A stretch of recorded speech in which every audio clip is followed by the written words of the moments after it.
In the vast emptiness of space, where silence reigns supreme and danger lurks in every shadow, one signal can change everything. What happens when humanity's greatest explorers answer a cry for help only to find themselves ensnared by something far beyond comprehension? This is not just another mission, it's survival against forces that defy logic, trust, or escape. Prepare to journey into the unknown, where courage will be tested, secrets unravel, and no one may return unscathed. Will you dare to uncover the truth behind Alien Trap, the Rescue Signal Deception Dash? Subscribe now and don't miss this chilling tale of cosmic horror and science fiction. The Starship Endeavour glided silently through the endless expanse of space, its sleek metallic hull reflecting faint pinpricks of light from distant suns.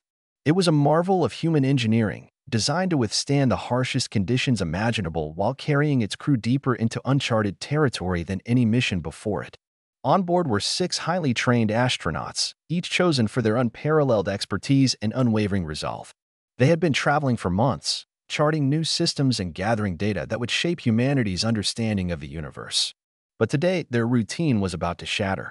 As the ship drifted past a cluster of asteroids, a sudden blip appeared on the long-range scanner, a weak but unmistakable distress signal emanating from a nearby derelict spacecraft. At first, the crew felt relief at the discovery. After all, aiding those in need was part of their mandate. Yet there was something unsettling about the transmission. Its frequency was irregular, almost fragmented, as if it hadn't originated from standard communication equipment. The message itself consisted of garbled words interspersed with strange, guttural sounds that defied translation. Despite this, the urgency in the tone was clear, an SOS calling out across the void. Commander Elena Vasquez, the leader of the expedition, studied the readings carefully. Her sharp eyes scanned the display, noting inconsistencies that gnawed at her instincts. Still, protocol demanded action. Ignoring a distress call was unthinkable, especially when lives might hang in the balance. After consulting briefly with her team, she gave the order to alter course toward the source of the signal. As the Endeavour adjusted its trajectory, none aboard could shake the creeping sensation that they were being drawn into something far more sinister than a simple rescue operation.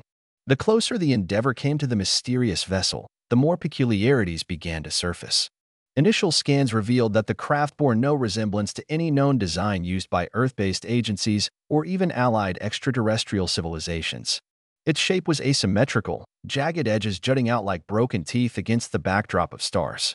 Strange symbols etched into its surface shimmered faintly under the dim glow of the ship's external lights, resembling neither language nor code, but something entirely alien. There were no visible signs of damage, yet the ship seemed abandoned, its interior dark and lifeless. Dr. Marcus Chin, the mission's chief scientist, monitored the readings with growing unease. He noted fluctuations in energy signatures emanating from within the derelict craft, patterns that suggested activity rather than decay.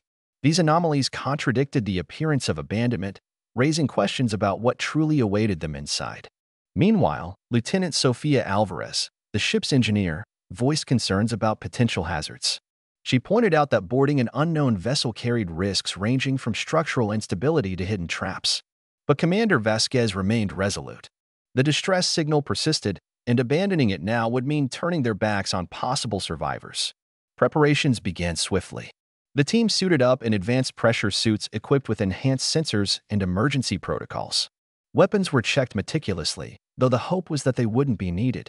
As the airlock hissed open and the boarding party stepped onto the derelict vessel, an overwhelming sense of dread settled over them. The air inside was stale, heavy with an unidentifiable metallic tang. Every step echoed unnaturally loud, amplifying the oppressive silence. It was as though the ship itself was alive, watching and waiting. Inside the derelict craft, the atmosphere grew increasingly oppressive. Walls lined with pulsating veins of bioluminescent material cast eerie shadows that danced across the corridors. The architecture defied conventional physics, angles bent in impossible ways, creating disorienting illusions that made navigation difficult. Each room they explored revealed more unsettling details: organic tendrils fused with mechanical components, pools of viscous fluid oozing from cracks in the floor, and clusters of crystalline growths emitting low-frequency hums. This wasn't just a ship. It was a hybrid entity, part machine and part organism, operating on principles beyond human comprehension. Despite these ominous signs, the crew pressed forward, driven by duty and curiosity. They followed the intermittent bursts of static from the distress signal, which seemed to lead them deeper into the labyrinthine structure. Along the way, Dr. Chin collected samples of the strange substances they encountered, hoping to analyze them later. His instruments registered anomalous readings, energy spikes inconsistent with natural phenomena, but he couldn't decipher their origin. Whatever power source fueled this vessel, it pulsed with an intelligence that felt almost sentient. Tension mounted with each passing moment. The silence was broken only by the rhythmic clanking of boots against metal floors and the occasional crackle of comm devices. Every sound sent shivers down their spines, as though unseen eyes tracked their every move. Then, without warning, the lights flickered. For a brief second, darkness enveloped them, leaving only the faint glow of their suit lamps to illuminate the twisted corridors. When visibility returned, subtle changes became apparent. The walls appeared closer, the ceiling lower, as if the ship were shifting around them. Panic threatened to take hold, but discipline kept them moving forward.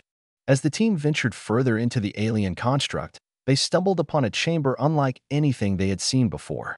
It was vast, spanning several decks, with towering columns spiraling upward like colossal roots piercing the heavens. Suspended in the center of the room floated a massive orb, translucent and shimmering with iridescent hues. Within its depths swirled intricate patterns resembling neural networks, pulsating in sync with the erratic rhythm of the distress signal. The sight was mesmerizing yet deeply unsettling, evoking both awe and primal fear. Dr. Chen approached cautiously, his scientific curiosity overriding caution. Scanning the orb with portable instruments, he detected unprecedented levels of electromagnetic activity emanating from within. Data streams flooded his device, too complex to process in real time. He hypothesized that the object might serve as some form of central processor or hive mind controlling the entire vessel. If true, it could explain why the ship exhibited behaviors akin to living organisms. However, such speculation raised troubling implications about the nature of the beings who created it and whether they still lingered somewhere aboard. Meanwhile, Commander Vasquez noticed movement in the periphery of her vision. Shadows flitted between the columns, too fast to identify clearly. She signaled her team to remain vigilant, weapons drawn but not yet fired. The tension reached a breaking point when one of the shadows lunged suddenly, revealing itself as a grotesque amalgamation of flesh and metal. Tentacles writhed where limbs should have been, and multiple eyes blinked erratically in a misshapen head. Before anyone could react, the creature vanished as quickly as it appeared, melting back into the darkness. The encounter left the crew shaken but determined to understand what they faced. Backtracking slightly, they regrouped in a smaller chamber adjacent to the main hall. Here, they attempted to piece together clues from their surroundings. Fragments of alien text adorned the walls, glowing faintly as if responding to their presence. Though indecipherable, the symbols conveyed an undeniable sense of hostility, as though warning intruders to leave immediately. Despite this, the distress signal continued unabated, drawing them inexorably onward. Lieutenant Alvarez focused on assessing the structural integrity of the ship. Her scans revealed alarming findings. The hull was composed of self-repairing nanomaterials capable of adapting to stress points almost instantaneously. While impressive, this feature also suggested the possibility of deliberate containment measures. Were they trapped intentionally? And if so, by whom or what? She shared her observations with the group, urging caution lest they trigger unforeseen defenses. Simultaneously, Dr. Chun analyzed the samples he'd gathered earlier. Under microscopic examination, the viscous fluids displayed properties similar to synthetic bioengineered compounds, blending organic and artificial elements seamlessly. More disturbingly, traces of DNA-like structures hinted at genetic manipulation on a scale previously unimaginable. Could this technology represent the pinnacle of evolution or extinction for whoever developed it? The implications weighed heavily on everyone's minds. Pressing deeper into the vessel, the team discovered a series of interconnected pods embedded within the walls. Each pod contained humanoid figures suspended in translucent gelatinous liquid, tubes snaking into various parts of their bodies. Some appeared human, others bore grotesque mutations, and a few seemed entirely alien. Their faces were frozen in expressions of terror, mouths agape, as though screaming silently. Life support systems hummed softly, maintaining vital functions despite the apparent abandonment of the ship. Commander Vasquez ordered a halt, recognizing the moral dilemma before them. Should they attempt to revive these individuals, risking exposure to unknown biological agents, or psychological trauma? Or should they prioritize their own safety and continue searching for answers elsewhere? The decision hung precariously in the balance until Dr. Chun intervened. Pointing out that the distress signal originated near this area, he argued that investigating the pods might yield critical insights. Reluctantly, the commander agreed, authorizing limited interaction. Using specialized tools, they extracted data logs stored within the pod's interfaces. The information proved incomprehensible at first glance, filled with fragmented narratives and disjointed memories. Gradually, however, patterns emerged. References to experiments, assimilation processes, and failed attempts at coexistence painted a grim picture. Whoever controlled this vessel sought to merge species forcibly, erasing individuality in favor of collective consciousness. The realization chilled them to the core. With newfound urgency, the crew retraced their steps toward the central chamber housing the pulsating orb. Now convinced that it held the key to understanding and potentially escaping their predicament, they moved swiftly yet cautiously. Shadows darted along the edges of their vision once again, accompanied by faint whispers that seemed to echo directly inside their minds. Words formed incompletely, taunting them with half-formed thoughts and fragmented images. Paranoia spread rapidly among the group, fraying nerves already stretched thin. Upon reaching the chamber, they found the orb glowing brighter, its internal patterns swirling faster and more chaotically. A deafening roar reverberated through the space, shaking the very foundation of the ship. Cracks spiderwebbed across the walls, releasing jets of steam and sparks. Amidst the chaos, the distress signal ceased abruptly, plunging them into eerie silence. Only then did they notice additional figures emerging from the shadows, more hybrids, advancing steadily with predatory intent. Weapons raised, the team prepared for confrontation. Yet hesitation gripped them as they realized firing blindly might destabilize the orb further, triggering catastrophic consequences. Instead, they opted for non-lethal tactics, deploying stun grenades and electromagnetic pulses designed to incapacitate rather than kill. The strategy worked temporarily, scattering the attackers momentarily. Seizing the opportunity, they circled the orb, searching desperately for a way to disable or communicate with it. Desperation drove innovation. Dr. Chun interfaced his portable computer directly with the orb, attempting to establish a rudimentary connection. Lines of code scrolled rapidly across his screen, interspersed with error messages indicating incompatible protocols. Undeterred, he reconfigured algorithms, tweaking parameters until finally, a tentative link established itself. Through this fragile bridge flowed torrents of raw data, images, sounds, emotions, all jumbled together in overwhelming chaos. Commander Vasquez watched intently as fragments of coherent information surfaced amidst the noise. Scenes depicted battles fought against overwhelming odds, planets consumed by fire, and civilizations reduced to ash. Overlaid atop these visions were glimpses of experimentation labs, researchers clad in protective gear conducting invasive procedures on unwilling subjects. Most hauntingly, recurring motifs showed the orb itself, worshipped as a deity by countless races throughout history. It dawned on them that this artifact wasn't merely a tool, but a godlike entity revered and feared by many. Understanding crystallized painfully. The distress signal hadn't been genuine. It served as bait, luring unsuspecting victims into its domain to fuel its insatiable hunger for knowledge and power. Every race it encountered contributed to its ever-expanding database, enriching its consciousness while sacrificing autonomy. Realizing this, the crew knew they had two choices: destroy the orb and risk destroying themselves in the process, or find another solution altogether. Time ticked away mercilessly as options dwindled. Returning to the Endeavor wasn't feasible given the distance and increasing hostility from the hybrid creatures stalking them. Destroying the orb presented significant risks, including potential annihilation of the entire ship. Thus, Dr. Chun proposed an alternative plan, exploiting vulnerabilities inherent in the orb's programming. By feeding it false data tailored specifically to overload its processing capabilities, they hoped to neutralize its influence temporarily. Collaboration intensified as the team pooled resources and expertise. Using salvaged materials from previous explorations combined with onboard supplies, they constructed makeshift devices capable of broadcasting corrupted signals directly into the orb's core. Lieutenant Alvarez fine-tuned frequencies based on earlier observations, ensuring maximum disruption without causing irreversible damage. Simultaneously, Commander Vasquez coordinated defensive maneuvers, positioning her team strategically to fend off approaching threats during the critical phase. Executing the plan required precision, timing, and flawless execution. One misstep could spell disaster.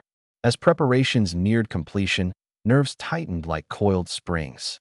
Each member understood the stakes implicitly. Failure meant certain doom.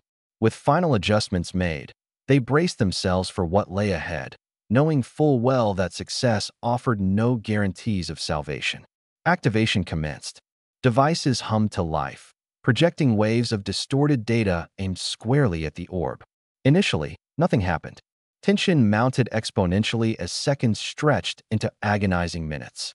Just when doubt threatened to overwhelm resolve, the orb reacted violently. Its luminescence intensified dramatically, bathing the chamber in blinding radiance. Internal patterns began to fracture, splintering apart like shattered glass. Whispers escalated into ear-splitting shrieks, assaulting eardrums and minds alike. Hybrid creatures convulsed spasmodically, collapsing en masse as their connection to the orb faltered. Steam vents erupted uncontrollably, flooding corridors with scalding vapor. Structural integrity alarms blared incessantly, signaling imminent collapse. Chaos reigned supreme as the ship convulsed under the strain of its own implosion. Amidst the pandemonium, the crew executed their retreat flawlessly, retracing steps memorized painstakingly during entry. They navigated treacherous terrain littered with obstacles and hazards. Visibility plummeted due to thick fog generated by ruptured conduits, forcing reliance solely on tactile memory and teamwork. Progress slowed considerably, hampered by injuries sustained during skirmishes and environmental hazards. Exhaustion weighed heavily on every limb as they neared the airlock leading back to the Endeavor. Breathing labored, muscles burning from exertion, spirits flagged dangerously close to breaking point. Yet determination burned fiercely within each heart, fueled by sheer willpower and camaraderie forged through shared adversity. Behind them, the alien ship groaned ominously, sections detaching violently as gravitational forces destabilized internally. Reaching the threshold, they paused briefly to catch breaths and assess condition. Suit integrity remained intact despite minor breaches requiring patchwork repairs en route. Communication links crackled intermittently, hinting at interference caused by residual electromagnetic radiation lingering post-attack. Nonetheless, essential coordination persisted, guided by Commander Vasquez's unwavering leadership. Crossing over into familiar territory provided marginal comfort. Airlocks sealed securely, isolating them momentarily from escalating turmoil outside. Transitioning smoothly into decompression protocols, they shed cumbersome outer layers, revealing weary faces marked by fatigue and resolve. Reunited aboard the Endeavor proper, initial celebration subdued quickly, replaced instead by sober reflection regarding recent events. Debriefings commenced promptly, conducted via secure channels to prevent unauthorized access. Detailed accounts documented meticulously, cross-referencing observations and analyses compiled throughout ordeal. Findings corroborated suspicions initially harbored concerning malicious intent underlying distress beacon deployment. Evidence overwhelmingly supported hypotheses positing sentient entity orchestrating elaborate trap designed specifically to ensnare intelligent life forms. Discussion turned towards ethical considerations surrounding dissemination of acquired knowledge. Sharing revelations publicly risked inciting panic amongst populations ill-equipped emotionally or technologically to handle implications fully. Conversely, withholding information invited accusations of secrecy potentially endangering future missions venturing beyond known boundaries. Deliberations extended late into simulated night cycles aboard vessel, punctuated occasionally by bouts introspection individually pursued. Decision ultimately rested upon striking delicate balance transparency versus discretion. Selective disclosure deemed prudent approach, allowing dissemination pertinent facts necessary safeguarding ongoing operations without compromising broader societal stability unnecessarily. Implementation strategy devised accordingly, prioritizing collaboration trusted allies possessing requisite capabilities managing sensitive intel responsibly. Departure initiated cautiously, engines humming quietly beneath feet as Endeavour disengaged, docking clamps tethering temporarily alien wreck. Distance widened incrementally, affording clearer perspective, wreckage receding gradually rearward viewports. Spectacle morbid fascination witnessed silently, collective gaze transfixed, unfolding spectacle horizon stretching infinitely beyond confines immediate vicinity. Analysis resumed concurrently, leveraging advanced analytical tools, scrutinized voluminous datasets, harvested meticulously fieldwork preceding. Patterns discernible, previously obscured, complexity clarified significantly, unveiling insights, profound ramifications, theoretical frameworks governing astrobiology, astrophysics domains respectively. Discoveries challenged fundamental assumptions, long-standing paradigms, prompting paradigm shifts, necessitating revision textbooks, curricula globally. Particular attention devoted elucidating mechanisms enabling symbiotic integration, disparate species observed first-hand, captivity pods encountered earlier voyage. Implications staggering magnitude, suggesting possibilities transcending traditional limitations, biology, genetics traditionally conceived. Potential applications, revolutionary advancements, medicine, agriculture, biotechnology sectors envisioned enthusiastically. Tempered cautionary notes underscoring dual-use risks, inherent breakthroughs, transformative nature.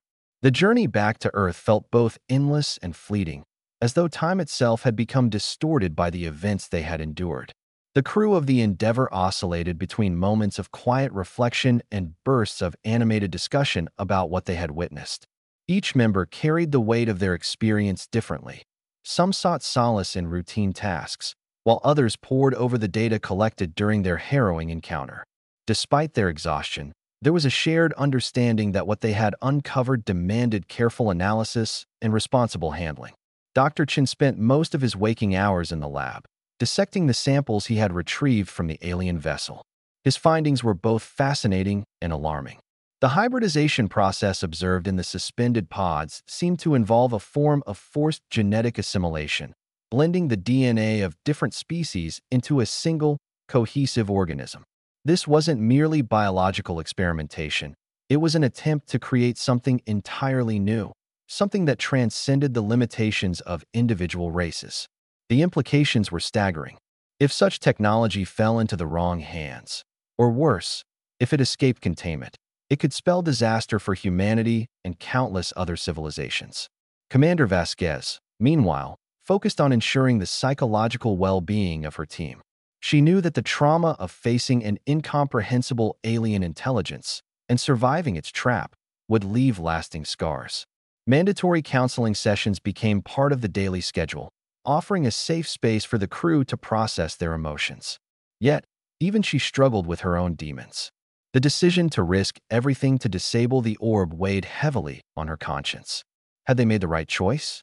Could they have done more to save the beings trapped within those horrifying pods? These questions haunted her, lingering like shadows at the edges of her mind. As the Endeavour approached Earth's orbit, the crew prepared to deliver their report to the United Nations Space Exploration Council. The gravity of their findings necessitated transparency, but also discretion. They had agreed to share only the most critical aspects of their discovery: the existence of the sentient orb, its role as a predatory intelligence, and the dangers posed by its ability to manipulate and assimilate other species. Everything else, the raw data, the samples, the full scope of their observations, would remain classified until further study could be conducted under controlled conditions. Upon landing, the world watched with bated breath as Commander Vasquez stepped onto the tarmac, flanked by her team. Cameras flashed, reporters shouted questions, and dignitaries waited anxiously to hear their account. But beneath the surface of public scrutiny lay a deeper tension. Governments and corporations alike would soon vie for access to the knowledge brought back from the stars. The potential for misuse loomed large, threatening to overshadow the promise of scientific advancement. In the weeks that followed, the crew found themselves thrust into the spotlight, hailed as heroes yet burdened by the responsibility of their newfound role as guardians of humanity's future. Dr. Chun continued his research, collaborating with leading experts in genetics and artificial intelligence to unlock the secrets of the alien technology. Lieutenant Alvarez worked tirelessly to adapt the ship's systems to better defend against similar threats in the future. and Commander Vasquez became an advocate for ethical exploration, urging humanity to approach the cosmos not as conquerors, but as humble learners. Yet, late at night, when the crowds dispersed and the accolades faded, each member of the crew wrestled with the same haunting thought. Was the orb truly neutralized, or had they merely delayed its plans? Somewhere out there, beyond the reaches of human comprehension, the entity waited, patient, ancient, and hungry. Their victory felt precarious, a fragile pause in an endless game of cosmic chess. And so, as humanity celebrated its triumph and looked toward the stars with renewed hope, the crew of the Endeavour couldn't shake the feeling that they had merely scratched the surface of something far greater and far darker than anyone could imagine. The universe was vast, mysterious, and teeming with wonders and horrors alike. For now, they had survived, but survival was only the beginning. If you enjoyed this chilling tale of survival and discovery, don't forget to subscribe to our channel for more thrilling stories from the depths of space. What lies beyond the next star? Only time will tell.